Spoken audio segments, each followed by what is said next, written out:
Hola, bienvenidos y bienvenidas a Legal Lab. En esta oportunidad analizaré a la figura jurídica de la expropiación. ¿Qué es la expropiación? ¿Cuáles son sus requisitos de procedencia? ¿Cuál es su finalidad principal? Son algunas de las interrogantes que absolveré en la presente sesión académica. Para empezar, la expropiación implica una transferencia forzosa de propiedad. De la propiedad de la cual es titular una persona natural o jurídica a favor del Estado. El Estado hace uso de sus facultades exorbitantes, en específico de su facultad coercitiva, para que se pueda dar esta transferencia. Hablamos de una transferencia forzosa en el contexto de la expropiación porque no es necesario de que la persona natural o jurídica titular del bien expropiado esté de acuerdo con la misma. Entonces, el Estado precisamente hace uso de esta facultad exorbitante para cumplir una de sus misiones, alcanzar el bien común. Recordemos, en torno a este concepto, que las facultades exorbitantes del Estado son precisamente aquellas que son necesarias para que el Estado alcance sus fines. Sus fines principales son protección de la dignidad, derechos fundamentales de la persona y alcanzar el bien común. Y las facultades exorbitantes del Estado pueden ser de naturaleza coercitiva, fiscalizadora, legisladora, punitiva, entre otras. Bien, entonces, hasta este momento podemos afirmar que la expropiación consiste en la transferencia forzosa de una propiedad de la cual es titular una persona natural o jurídica a favor del Estado, en aras de cumplir uno de sus objetivos, es decir, alcanzar el bien común. El bien común, recordemos, es el conjunto de condiciones necesarias y básicas que tienen que ser aseguradas por el Estado para asegurar el desarrollo de la población y la efectivización de sus derechos fundamentales. Bien, la expropiación ha sido regulada a través de la Constitución y también tiene su desarrollo a nivel legislativo. Se encuentra regulada en el artículo 70 de la Constitución, al cual procedo a dar lectura. El derecho de propiedad es inviolable. El Estado lo garantiza. Se ejerce en armonía con el bien común y dentro de los límites de la ley. A nadie puede privarse de su propiedad, sino exclusivamente por causa de seguridad nacional o necesidad pública, declarada por ley, y previo pago en efectivo de indemnización justipreciada que incluya la compensación por el eventual perjuicio. Hay acción ante el Poder Judicial para contestar el valor de la propiedad que el Estado haya señalado en el procedimiento expropiatorio. Entonces, esta figura de la expropiación, como les he mencionado y como han podido apreciar, tiene su regulación en el artículo 70 de la Constitución, donde se establecen los requisitos para su procedencia y algunas de sus características. Entonces, en este artículo se señala que el derecho a la propiedad es inviolable, ¿no? Es un derecho fundamental el derecho a la propiedad, el cual también se encuentra regulado en el artículo 2 de este cuerpo normativo. Pero el hecho de que sea inviolable y que el Estado lo garantice no implica de que no sea pasible de restricciones. Como todo derecho constitucional puede ser restringido. Como todo derecho constitucional no es absoluto. Así lo ha señalado el Tribunal Constitucional. Ningún derecho constitucional es absoluto. Prueba de ello es el derecho a la libertad, el cual ha sido restringido en el contexto de la pandemia. Entonces, si bien es cierto, todo derecho constitucional puede ser restringido, estas restricciones tienen que ser razonables, tienen que ser proporcionales y tienen que obedecer a un fin constitucional. Entonces, la propiedad no es la excepción, se establece de que se puede dar una restricción de este derecho en dos contextos: por seguridad nacional o necesidad pública, las cuales tienen que ser declaradas por el Poder Legislativo.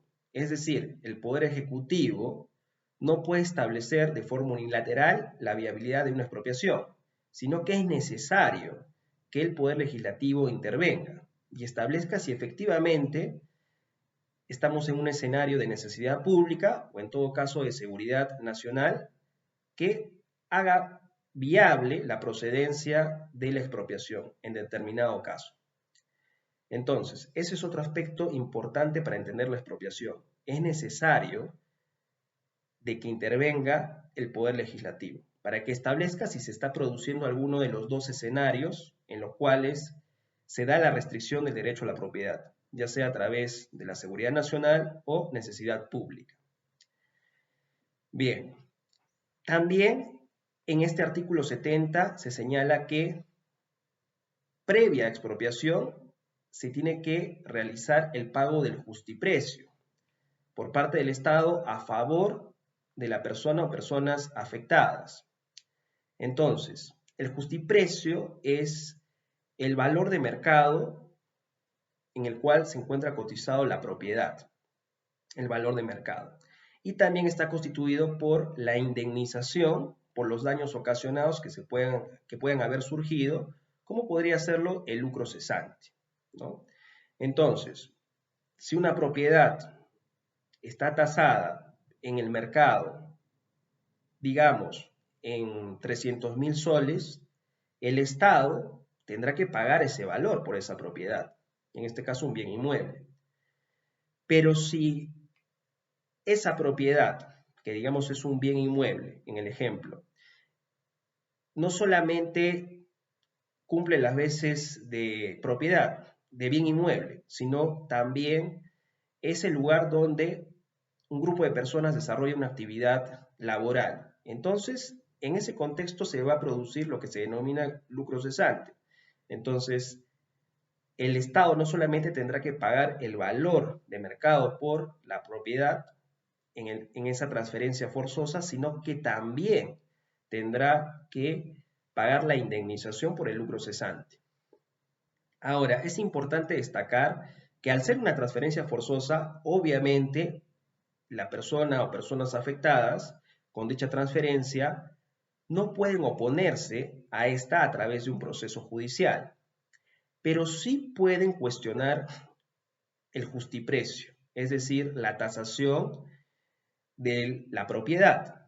En el ejemplo propuesto, podrán cuestionar si es que el valor que se le ha otorgado en razón de justiprecio por parte del Estado a las personas afectadas, que en este caso del ejemplo serían 300.000 soles por el bien inmueble, si consideran que está por debajo del valor de mercado, entonces sí pueden cuestionar en sede judicial el valor establecido en justiprecio, ¿no? Ello está establecido en la Constitución. Ahora, el hecho que sea detallado ello, el previo pago del justiprecio, obedece a que en anteriores constituciones, en específico en la Constitución de 1979, la antecesora a la actual Constitución, no se establecía ello. Y precisamente en ese contexto, en la vigencia de esa Constitución, se dieron muchos abusos a través de la figura de la expropiación. Muchas personas que se vieron afectadas con esta figura jurídica no se les otorgó el pago correspondiente. Entonces, esta Constitución precisamente trata de enmendar ese aspecto. Otro cambio que podemos identificar en esta Constitución respecto a su antecesora es el escenario de la necesidad pública, ¿no? Porque son dos razones por las cuales se puede dar la expropiación que tiene que ser aprobada por el Congreso: seguridad nacional y necesidad pública. En la Constitución de 1979 se establecía seguridad nacional también, pero en vez de necesidad pública, interés público, lo cual hacía de que exista un mayor abanico de posibilidades por las cuales se pueda proceder con la expropiación. Entonces, esas dos razones que se regulan actualmente, seguridad nacional y necesidad pública, las procedo a explicar rápidamente y también propongo algunos ejemplos. Seguridad nacional. Cuando está en peligro la seguridad nacional, que podría darse ello en un contexto bélico internacional, es decir, una guerra, con otro país o países, el Estado podría utilizar esta figura de la expropiación. Entonces, el ejemplo que podría proponer se daría en el marco de las fronteras. Para proteger las fronteras limítrofes con el país en conflicto, el Estado podría proceder a expropiar algunos bienes inmuebles que se encuentran en dicha zona para precisamente colocar su defensa. Entonces, en ese escenario sí sería factible, ¿no? Completamente factible, en el caso de seguridad nacional, contextos bélicos. Mientras que la necesidad pública se va a dar en un escenario en el cual la sociedad necesite desarrollarse o exista algún impedimento para su desarrollo. Entonces, en ese contexto, el Estado puede optar por la expropiación. También ello en aras de efectivizar los derechos constitucionales. Entonces, imaginemos que una población tiene problemas para abastecerse de bienes esenciales, y ello porque los caminos que lo comunican, o que podrían comunicarla con otras zonas productivas, son zonas altamente peligrosas porque es un terreno irregular. Entonces, en ese contexto podría darse la expropiación. A través de la expropiación, valga la redundancia, de algunos bienes inmuebles en aras de construir una carretera, por ejemplo. Entonces, es un fin, o un ejemplo, mejor dicho, que calza perfectamente con la figura de necesidad pública. ¿Hay una necesidad pública? Sí, porque la población no tiene acceso a ciertos bienes de consumo básico. Ello porque el trayecto que los comunica con otras zonas o zonas de producción no es el adecuado. Entonces, en aras de asegurar el desarrollo de ese sector, de un grupo de personas que conforman una comunidad, se puede dar perfectamente la figura de la expropiación. En este caso, a través de la construcción de una carretera. Entonces, son dos los supuestos en los cuales se puede dar la expropiación: seguridad nacional y necesidad pública.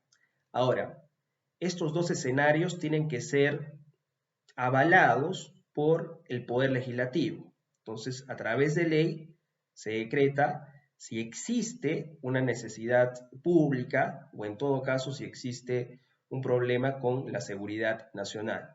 Por lo tanto, el Poder Ejecutivo no puede proceder a realizar una expropiación de forma unilateral. Se necesita de la anuencia del Poder Legislativo. Bien, entonces, resumiendo lo analizado hasta este momento, o mejor dicho, resumiendo lo analizado en esta sesión, podemos afirmar lo siguiente.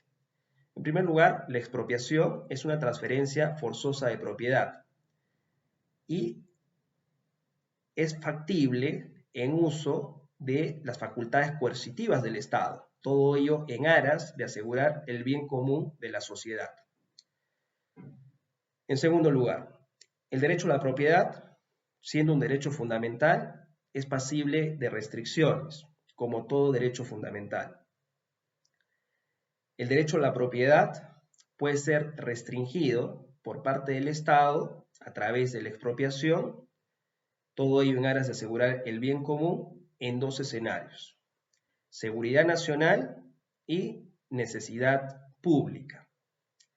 La seguridad nacional está relacionada con la puesta en peligro de la misma en un contexto bélico, seguridad nacional, generalmente en un contexto bélico.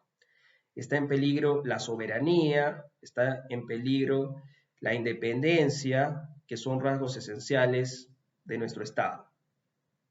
Ello por un lado. Y también otro presupuesto es el de la necesidad pública. Ello se va a dar cuando la sociedad o un grupo de la misma, considerable de la misma, necesita de la intervención del Estado para hacer efectivos sus derechos fundamentales, como el ejemplo que propuse hace un momento. Y finalmente, tener presente de que el Estado tiene que, mejor dicho, el Poder Legislativo tiene la obligación de intervenir para avalar la presencia de cualquiera de los dos presupuestos para la viabilidad de la expropiación.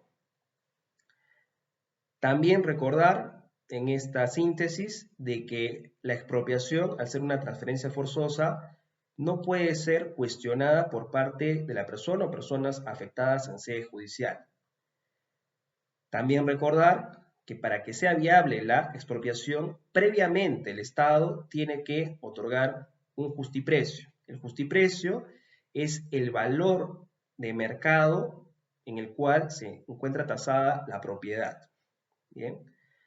Y también dentro de este justiprecio se encuentra la indemnización por los perjuicios adicionales que se hayan podido ocasionar. Si bien es cierto, no se puede cuestionar en sede judicial la viabilidad de la expropiación per se, sí es viable cuestionar el valor establecido en el justiprecio en sede judicial. Y bueno, antes de que me olvide, algo adicional. En el contexto de la expropiación, no es viable de que la SUNAT grave dicha expropiación con el impuesto general a las ventas. Ello ha sido establecido por parte del Tribunal Constitucional, ya que si se estableciera, como en alguna oportunidad se trató establecer el IGB por parte de la SUNAT a una expropiación, estaríamos frente a una doble afectación, porque ya hay una afectación cuando se produce la figura de la expropiación al ser una transferencia forzosa. Entonces, si se grava además con IGB dicha figura jurídica, habría una doble afectación. Además de ello, cabe destacar que aquí en la expropiación no se está dando una compraventa normal, ¿no? No es una compraventa normal, sino que aquí es un escenario en el cual el Estado está obligando a transferir su propiedad a una persona natural o jurídica. Por lo tanto, no puede ser grabada con IGB. Bien, espero que les haya servido este video para entender un poco más a la figura jurídica de la expropiación en nuestro ordenamiento jurídico. Hasta otra oportunidad. Adiós.